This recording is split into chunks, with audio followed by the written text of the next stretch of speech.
बिस्मिल्लाहिर्रहमानिर्रहीम। घोड़े का गोश्त हराम है या हलाल? अगर हलाल है तो फिर इतने सारे घोड़े यूं ही मर जाते हैं और हलाल जानवर का गोश्त हराम जाता है, इस पर क्यों आज तक उलमा ने आवाज बुलंद नहीं की? क्या वजह है? क्या नबी करीम सल्लल्लाहु अलैहि वसल्लम ने उसके गोश्त को खाने से मना किया है, और अगर मना किया है तो कब किया था, और फिर इसका हुक्म दिया तो कब दिया? घोड़े के बारे में आइमा कराम के दरमियान थोड़ा सा इख्तलाफ है। घोड़े का गोश्त इमाम मालिक, इमाम अहमद, इमाम मोहम्मद हनफी, इमाम यूसुफ और इमाम शाफी के नजदीक हलाल है, जबकि हजरत इमाम जाफर सादिक और इमाम अबू हनीफा के नजदीक मकरूह तहरीमी है। आइए पहले बात करते हैं कि घोड़ा हलाल क्यों है। हजरत अस्मा बिन अबी बकर ने बयान किया है कि हमने रसूलुल्लाह सल्लल्लाहु अलैहि वसल्लम के जमाने में एक घोड़ा नहर किया और उसे खाया। हजरत जाबिर बिन अब्दुल्लाह ने बयान किया है कि रसूलुल्लाह ने गज़वा खैबर के मौके पर गधे के गोश्त को खाने से मुमानत की और घोड़ों के गोश्त खाने की इजाजत दे दी थी। नाज़रीन गिरामी, इन्हीं अहादीस की बिना पर घोड़े का गोश्त इमाम मालिक, इमाम अहमद, इमाम मोहम्मद हनफी, इमाम यूसुफ और इमाम शाफी के नजदीक हलाल है। आइए अब बताते हैं आपको कि हजरत इमाम जाफर सादिक और हजरत इमाम अबू हनीफा ने घोड़े के गोश्त को क्यों मकरूह तहरीमी करार दिया है। कुरान करीम में इरशाद बारी ताला है, घोड़ों को, खच्चरों को, गधों को उसने पैदा किया ताकि तुम उनकी सवारी लो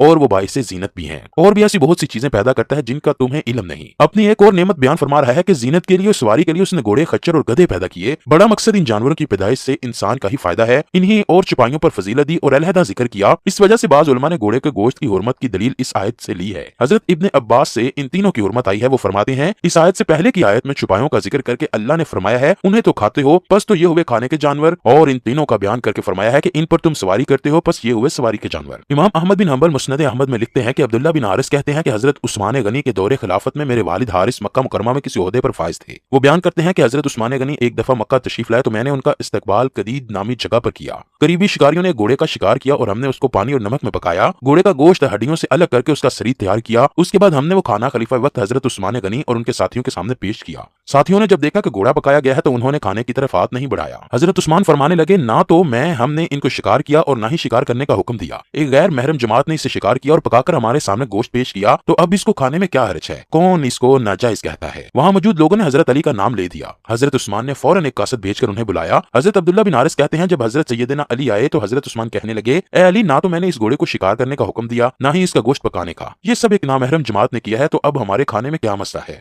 हजरत सैयदना अली फौरन फरमाने लगे, मैं हर उस शख्स को खड़े होने का हुक्म देता हूँ जो नबी मुकर्रम सल्लल्लाहु अलैहि वसल्लम के पास मौजूद था कि जब नबी पाक की बारगाह में एक जंगली गधे के पाए पकाकर लाए गए तो नबी पाक ने फरमाया, हम महरम हैं और इसे गैर महरम को खिला दो। इस पर 12 सहाबा खड़े हो गए जिन्होंने हजरत अली की तस्दीक की। यही बात फिर हजरत अली ने शुतुरमुर्ग के अंडों के बारे में भी की। नाजरीन गिरामी, घोड़ा फी नफ्सा हलाल है क्योंकि नबी पाक सल्लल्लाहु अलैहि वसल्लम ने इसको हराम करार नहीं दिया। इसी वजह से तुर्की में घोड़ों का गोश्त आम होटलों में भी मिलता है, लेकिन इमाम अबू हनीफा और इमाम जाफर के नजदीक घोड़े के आलाए जहाद होने की वजह से घोड़े का गोश्त खाना मकरूह तहरीमी है। आज के दौर में भी जंग के दौरान और सरहदात की हिफाजत के लिए दुश्वार गुजार रास्तों से होते हुए मुख्तलिफ अहम पोस्टों तक पहुंचने में घोड़ों का इस्तेमाल किया जाता है। इसी वजह से हर मुल्क की कौमी परेड में फौज, पुलिस के घुड़सवार दस्ते भी पेश होते हैं, और हदीस पाक में है कि घोड़ों की पेशानी में क़यामत तक के लिए खैर लिख दी गई है। इसीलिए ये अशकाल भी लाजिम नहीं आता कि घोड़े आला जहाद नहीं रहे। लिहाजा घोड़े के गोश्त का हुक्म मौजूदा जमाने में भी यही है कि घोड़े का गोश्त हलाल होने के बावजूद खाना मकरूह तहरीमी है।